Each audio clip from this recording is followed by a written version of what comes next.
Phil Mickelson responds to critics. He is not happy. Phil Mickelson has been frequently in the news, primarily because of his controversial comments about the Saudi Arabia LIV Golf Tour. Even though all the criticism, Phil strives to keep a positive image in front of the camera, and recently the man created a big bubble of problems for him. Stay tuned as we are going to share with you all the details of the recent controversy regarding the star golfer, Phil Mickelson. Welcome to 24 Golf. Don't forget to like this video, subscribe to our channel for your daily dose of golf content. With that being said, let's get started. The PGA Tour, like the rest of the golf world, listened intently to Phil Mickelson's obnoxious tirade. Before jumping into the details of the controversy, let us share with you details on the normally adored Phil Mickelson. Well, we all know Mickelson is an extremely skilled professional golfer who established himself as one of the most dominant players during the 1990s and early 2000s on the PGA Tour.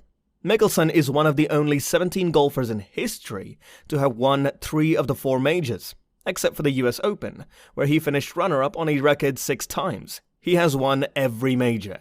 Mickelson has been in the top 50 of the official world golf ranking for more than 25 years, and he managed to spend almost 700 weeks in the top 10 pro golfers in the world. He even had a career-high golf world ranking of number 2 in multiple occasions, and is a PGA Tour lifetime member. Well, until recently, that is. Despite being naturally right-handed, he is recognized as a left-handed player, which he developed by copying his right-handed father's golf swing. In 2012, he was also elected to the World Golf Hall of Fame. Indeed, Phil has had a spectacular career until everything went south. And soon this man successfully made himself a well-known public figure. Now, as a public figure, you have to watch your words, comments, and actions as people are watching and looking towards you as a role model. And many people, and even brands, are there who are associated with you, watching you, and of course, hearing you. So as a professional sports player, you do have a responsibility, don't you agree? Well, this is something Phil did not take into account when he made his remarks. During a chat with author Alan Shipnuck, he declared the PGA Tour as obnoxious greedy. Mickelson also expressed his desire to reshape the tour. We all are well informed about the feud that is going on in the world of golf between LIV Golf and PGA. Here, the golfer informed Shipnuck in an off-the-record conversation that he would overlook the Saudi Arabian government's alleged human rights breaches as a political move to advance his career and compete in the LIV Golf Invitational Series. They're scary motherfuckers to get involved with, Mickelson said during the conversation. Surprised? Oh wait, there's even more to it. He said, they killed Washington Post reporter and US resident Jamal Khashoggi and have a horrible record on human rights. They execute people over there for being gay. Knowing all of this, why would I even consider it? Because this is a once-in-a-lifetime opportunity to reshape how the PGA Tour operates.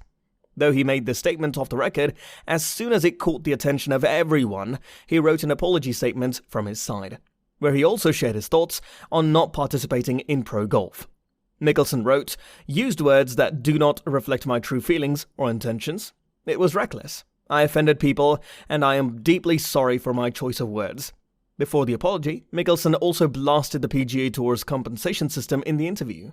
The association owns the media rights to the players, and its prize structure equalizes profits between the most well-known stars and the lesser-known players near the bottom of the standings. But Mickelson said in the interview, "The Saudi money has finally given us that leverage. I'm not sure I even want the SGL to succeed, but just the idea of it is allowing us to get things done with the PGA Tour." Mickelson's strong accusations were impossible to miss, given that he defined the tour as the guardians of approximately $20 billion in media assets and hundreds of millions of dollars of digital moments that belong to the players.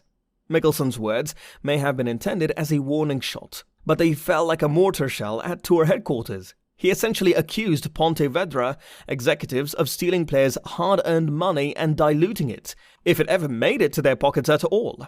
Mickelson told Golf Digest, "I don't know where things are headed, but I know I will be criticized. The media rights are but a small fraction of everything else, and it is the tour's obnoxious greed that has opened the door for opportunities elsewhere." Mickelson's comments sparked a week of discussion regarding tour policies, player rights, and Mickelson's alleged interest in the Greg Norman-led Super League, which is financed by Saudi Arabia. These were his most blunt criticisms of the circuit to date, delivered on the home turf of the would-be rival tour.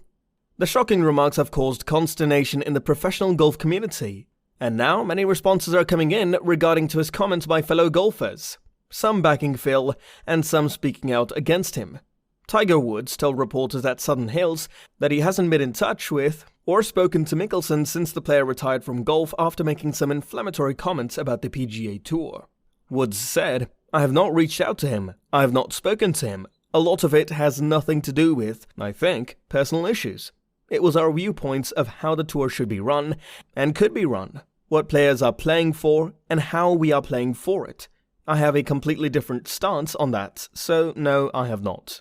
During a conversation, Woods goes on to say, "Phil has said some things that I think a lot of us who are committed to the tour and committed to the legacy of the tour have pushed back against, and he's taken some personal time, and we all understand that." He further said, "We're going to have differences of opinions, how he sees the tour, and we'll go from there."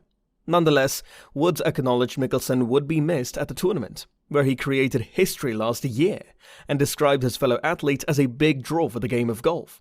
Meanwhile, PGA Tour executives also came up with a statement. In interviews with Golf.com, PGA Tour executives created a contradictory picture of the sport's largest professional tour's economics, describing it as a highly successful, multi-billion-dollar business model built around its media rights deals, and with constituents who have been mostly satisfied with that structure. It's also worth noting that the tour is a federally registered non-profit organization, which means it can avoid paying hundreds of millions of dollars in taxes while donating enormous sums to charity. The concept of exclusivity has also piqued the interest of tour reviewers. Unlike most other sports leagues, tour players are independent contractors rather than employees of the corporation. As a result, they must sign a waiver each year providing the tour and its media partners unique individual rights. The tour, as Mickelson correctly pointed out at the Saudi International, imposes a fee on those who want to broadcast golf outside of the tour's media partners. And the consensus are getting worse as KPMG, a Big Four accounting firm that has long sponsored Mickelson, declared on Tuesday that the two parties have mutually agreed to sever their relationship. Mickelson wrote in his statement, "I have made a lot of mistakes in my life, and many have been shared with the public. My intent was never to hurt anyone, and I'm so sorry to the people I have negatively impacted. This has always been about supporting the players. For the past 10 years, I have felt the pressure and stress slowly affecting me at a deeper level. I know I have not been my best, and desperately need some time away to prioritize the ones I love most and work on being the man I want to be. I understand those who are upset or disappointed. You'll be okay." Without seeming defensive, Mickelson clearly explains why he made his decision. He's turned down the Saudi tournament several times, but he's at a place in his life where he'd like to try something new. To sum up, any business leader, entrepreneur, or employee must deal with criticism because it is an unavoidable part of the job. But no one said it would be simple, especially when one is such a big public figure like Mickelson. What do you think about Mickelson's decision? Do you support his comments about the PGA? Don't forget to let us know in the comments below. If you enjoyed our content today, don't forget to give the video a thumbs up and subscribe to this channel for your daily dose of golf content. Thanks for watching.